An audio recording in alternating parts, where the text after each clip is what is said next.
Nearly everyone in my house has been sick over the last few months. Cold, flu, COVID. Even my dog is suffering from allergies. Since my kids have started school, it feels like they've been sick over the first few months. And it really got me thinking, how does the immune system actually work? And is there anything that we can do to strengthen it? Well, surely there is something that we can do to strengthen. I mean, there's so many things, Matt, on the market right now that are saying that exact thing and promising that thing. I mean, I fell for it last year. I made those frozen immunity bombs with turmeric, and which, by the way, we need to find out if it's turmeric or turmeric because I hear both. They're still in my freezer. So I really don't know, but I'd like to think that there are things we can do to make a difference. I'm curious about how the immune system works. Like, can the immune system actually help us fight something like cancer? What role does stress play in our immunity? Hi, everybody. I'm Macy Jepson. And I'm Matt Eves, and this is The Science of Health. Joining us today is Dr. Jacob Wolf, naturopathic doctor at University Hospitals in Cleveland. Now, Dr. Wolf, we've had you on the podcast before, but because we were talking about the immune system today, I thought it'd be good if you talked about your education and training, because I think that uniquely qualifies you to talk about this topic. So where did you go to school, and what is involved in your training to become a naturopathic doctor? Yeah, thanks for having me today. I'm a naturopathic doctor. I went to school out in Arizona, a school that was formerly called Southwest College of Naturopathic Medicine. It's been changed to Sonoran University recently. But my training is a little bit kind of more holistic in its view of how we approach healthcare. Trained in the same basic sciences as a conventionally trained physician, but then we add on all this additional training in natural therapies, whether it's lifestyle stuff like diet and exercise and sleep, nutrition, herbs and supplements, kind of the whole gamut of natural healthcare. Great. So in preparation for this, I started doing a lot of research on the immune system. And one of the things I was surprised about is just how complex it is. I had this idea in my head that it was just simply the white blood cells or attacking something, but it turns out it's a far more complex system of inner working organs and systems within the body. So before we jump into some of the things in the podcast about what's effective and what's not, maybe set a baseline. How does the immune system actually work? What's going on inside our bodies? I mean, the immune system is all of us. So we spend a lot of our body's energy trying to protect ourselves from foreign invaders. And our immune system is really set up to define self versus non-self. What is us and what do we need to protect, and what is not us and what do we need to get rid of? And so it's really everything. It's white blood cells are part of it, but that's kind of a later state. Our skin is part of our immune self. The tears in our eyes are part of our immune health. The acid in our stomach, our whole digestive system. And so there's all these different centers of our body that are trying to protect ourselves from foreign invaders. And once something kind of breaches that outer level, then we start to engage things like the white blood cells and kind of a more internal immunity that starts to kill off whatever that invader is. So what exactly happens when it works? I mean, how does it actually get rid of a virus or a disease? Yeah, some of it depends on what's coming into you. But if it's a virus or a bacteria, once it's kind of inside of the body, our body has a number of systems that it uses to help to recognize that something is in there. If it's something that your body has seen before, it does this really quickly. So we have these memory cells in our body that activate antibodies very quickly and get rid of the invader. It's why you don't get a cold every day, every time you pass someone who sneezes. Your body's likely seen that before and knows how to get rid of it really quickly. If we take something like COVID a couple of years ago, where it's something that's relatively new, it takes some time. Our body needs to learn that this is something new. How do we deal with it? How do we attack it? And so it takes a number of weeks to clear off those symptoms. So we've seen that with some of these illnesses that people get seasonally. Flu is new every year. So when you get sick, it doesn't just clear it out, or you get a vaccine that teaches your body. So there's a lot of mechanisms that we can use to protect ourselves. A lot of times our body is able to fight that off. Why is it sometimes not able to? What happens when those viruses get through? Yeah, sometimes it's something new. All these viruses are adapting and changing all the time to be able to exist the way that they want to exist. But it's also something that we're doing, whether we're not sleeping well or eating well. We're changing our own immune system by not keeping ourselves as healthy as possible. I think we've all been in situations where we're stressed at a particular time in our lives and we're not getting a lot of sleep and we're just really running on empty. And sure enough, that's when we're going to get sick. But I guess what I want to know is why. What's happening inside my body that allows those things to affect me?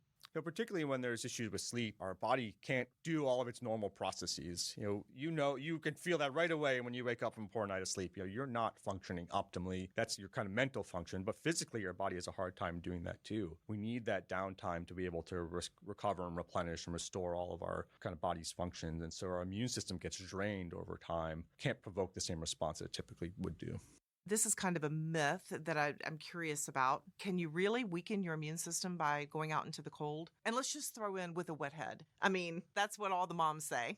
Yeah, I mean, your immune system has challenges in the winter. We see that naturally. We know that we get more kind of seasonal illnesses through the winter than we do during the summer. And some of that has to do with our body's response to the cold. So it's not necessarily weakening our entire immune system, but the cold affects our mucous membranes. It makes it more difficult for our body to activate that immune system in the nose and the respiratory tracts. And so it's more easily attacked by these viruses seasonally. And so wet head or not, just being out in the cold makes it more difficult. I live in a pretty competitive household. No matter what we're competing on, whether it's how fast we can get to a restaurant or just anything, right? It's always something as it turns into a competition. And this often happens when someone in the house is sick. The healthy person in the house will say, well, I didn't get that because I've been exercising and I've been running. Everyone in my house exercises pretty healthy. But my son and I are both long distance runners and occasionally will claim that because of that, we then don't get sick as often. I mean, is there any truth to that? Can certain types of exercise make you have a stronger immune system? I think exercise in general is important. That helps us train your immune system, particularly if you're doing stuff outdoors. Now you're being exposed to more allergens and more concerns as you go. But exercise really kind of boosts circulation, helps the immune system function overall. I think it's an important part. I think that the challenge is for people who are more sedentary, sometimes we see the same thing. And so for people who don't exercise and maybe eat a poor diet, maybe don't get good sleep, but also don't get sick, it's a separate challenge that their immune system isn't able to engage in that immune response the same way. Your body's learned to fight off all these different things, and when you get sick, you may be able to clear it out within a day or two because you've kind of trained it. But some people might get exposed to an illness and their body just can't provoke that response quite as well as they should, and so they may have a really prolonged illness to something that's really easy to fight off for most people. Going back to your comment on the immune system has seen this before, bodies have seen this before. My daughter is going through her internship. She's going on to elementary education, and so she's spending a lot of time in kindergarten, first grade, second grade, third grade classes, so exposed to a lot of germs. And my mother-in-law, who's a nurse, had told her, said, well, that's sort of the deal. Like when you're around that, if you're around people who are sick, eventually you will develop an immunity to it. Is that true? Is our immune system like a muscle? If it gets a workout, it becomes better at defending? Yeah, it definitely learns things over time. And that's a kind of a classic example. The school teacher or someone working in healthcare or new to healthcare around lots of kids, you're exposed to all these new things that kids are spreading around because their immune systems are developing. And then you're getting exposed to it over time and your body learns that as well. So a new teacher might get sick more frequently than a teacher that's more seasoned because they've seen more things. But again, all these viruses and bacteria morph over time. So it's not like a well-seasoned teacher is never going to get sick ever again, but their body is more protected than a newer teacher potentially. So we're talking a lot about being exposed to certain things or maybe even a lack of exposure, but let's talk about something like MS. My sister-in-law has MS, and I've read a lot about it and learned that that's an autoimmune disease that can be caused by an overactive immune system. I mean, the big question in our family has always been, why? Why did she get this? So what would cause the immune system to be too strong? And what happens then? Yeah, autoimmunity is really a challenging subject. I would say in a very kind of generalized statement, we don't know why people get many autoimmune diseases. Our body's immune system has been tricked some way to attack itself, where it's no longer recognizing what's proper functioning tissue versus not proper functioning tissue. And so we start to get these challenges. We see it in rheumatoid arthritis in the joints. We see it in things like lupus, where it's attacking systemically, MS in the brain, and others. The body can't figure out what's itself and not self anymore and starts to attack internally. And so I guess if we knew exactly what was causing that, then we would be able to stop it. Yeah, we know that there's likely environmental factors, whether it's toxins and pollutants in the environment, changes in diet, allergens, triggers. There's something that's triggering the body. There's also probably genetic components to it that predispose people to these conditions. We know some autoimmune diseases travel in genetic linkage through families. And so it's multifactorial, but there's no one single answer. So we think about an overactive immune system, like allergies, like certain people ingest a food and have an allergic reactions. For some, it's simply you develop hives or maybe a little bit of uncomfortableness. For others, it's anaphylactic shock and you're having trouble breathing and potentially could cause death. How does the immune system, why is an overreaction in some, like to a severe overreaction causing really bad things like death versus it's just causing me hives or some uncomfortableness. It's kind of a different level of allergic response. We have a bunch of different ways our body can respond to immune invaders. A bee sting that causes anaphylaxis is one very quick type of immune response that gets kind of overboard very rapidly. We have other types of immune responses like to food allergies or food sensitivities that could be more slow. Maybe you eat something today and it can take a couple days for it to kick in, rashes, itchy eyes, whatever that may be. We even have other even more bizarre immune responses to things like poison ivy that hijack the system by binding molecules together and causing trouble. So there's lots of different ways that our immune system responds. It's not just on or off. And so particularly with looking at kind of respiratory allergens versus anaphylactic allergens, they're kind of different paces of response and different molecules that are getting involved. So Dr. Wolf, once we do get sick, is there anything we can do to accelerate the healing process or getting back to well? There's certainly things that as you're starting to feel unwell, you can start to bring on board. We talked a little about vitamin C and zinc. That's the best time to start taking those things. It's a time to make sure you get good rest and hydration. There are some supplements you can bring on board early on, particularly in kind of cold and flu season. I like things like elderberry. It's good at activating the immune system, specifically against that group of viruses. We know that there are things like echinacea, which are good to help to get the immune system engaged. And there are a number of products that make combinations of both that can really get you feeling better a little bit faster. When we're looking at cold and flu, we're not talking about it's going to be gone that day. We're looking at shortening the course of your illness by a day or two. Your body still needs to go through its typical healing process of getting rid of the virus and recovering the tissues, but it can shorten that time span some. So to what extent can we control our immune system? We have a lot of control of our immune system in its kind of general day-to-day function. We have things that we can do to keep it healthy so it can be activated rapidly. This is things like proper sleep, good nutrition, making sure your stress level is well managed. There are things that we can do also to up-regulate and down-regulate or kind of modify our immune system function. We know that there are a lot of different supplements and nutrients that help to train up or train down our system. It could be a challenge to figure out what to do when, though. We talked a little bit before about autoimmune disease, and that's a time where we need to be really careful in up-regulating our immune system because it's already working overboard. And so there are times where maybe like allergies where we want to kind of down train it and calm it down because that response is just inappropriate to whatever pollen is out in the air. We don't need to have this overboard response. There's things we can do. We can use some supplements to turn things on and turn things off. And so on the immune response, so obviously you can take things that would suppress the immune reaction to pollen in the air. What about the other way? There's these things you can get at the airport, these vitamin C, packed with vitamin C. Does that help? Like, can that help keep off viruses or illness? Can I do it in short bursts where I take a bunch of vitamin C and that's going to help protect me when on my plane flight?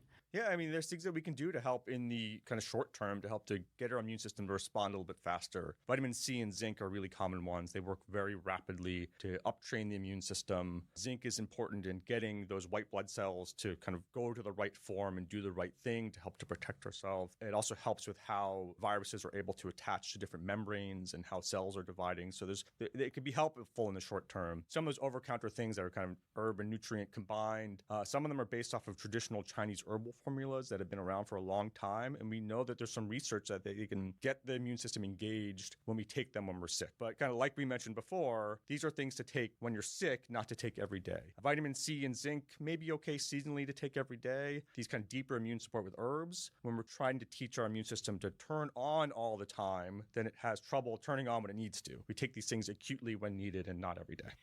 Let's talk a little more, though, about the things we can do every day. I see the green drinks, or maybe it's just, we don't want to do that. It's sticking, a bunch of kale and spinach and good things into our blender. Does it make a difference?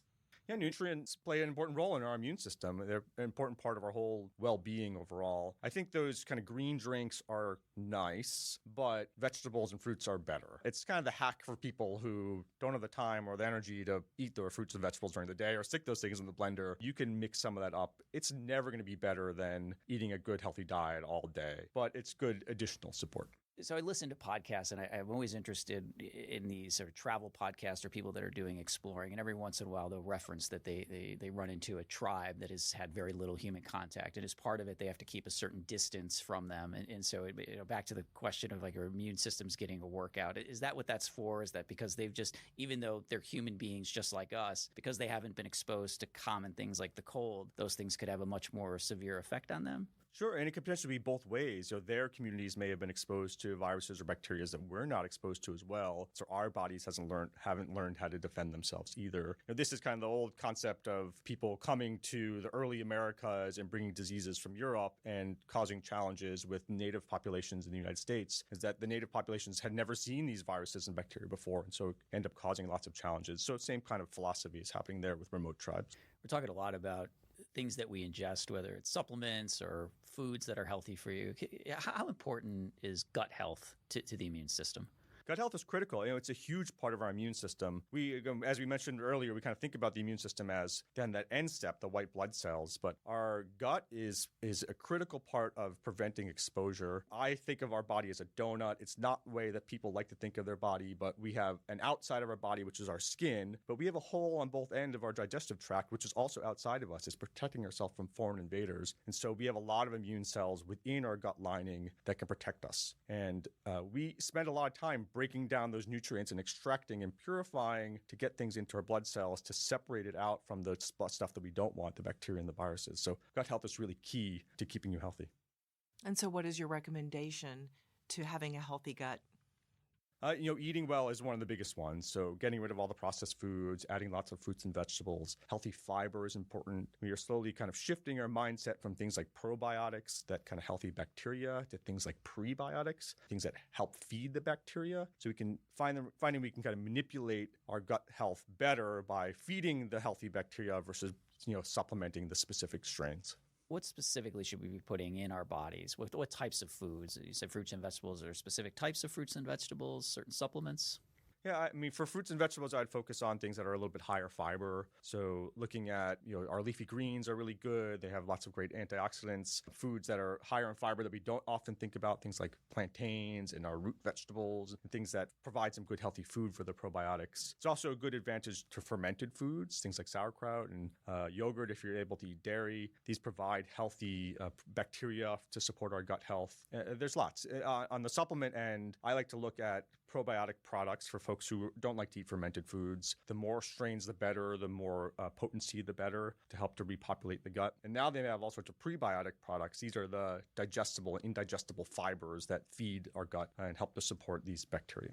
Speaking of pre and probiotics, how do we know that we're really getting what is on that label? What should we be looking for on a label? Yeah, so whenever I look at a new product, I look at the front of the label first and see what the goal of the product is. Then I flip it over to the back and read the ingredients. At a very basic level, the mission on the front needs to match the ingredients on the back, and you'd be surprised at how often that doesn't happen. We've talked before, you've been on our podcast many times, and you do have this philosophy about if it's being marketed, then what? What is your red flag?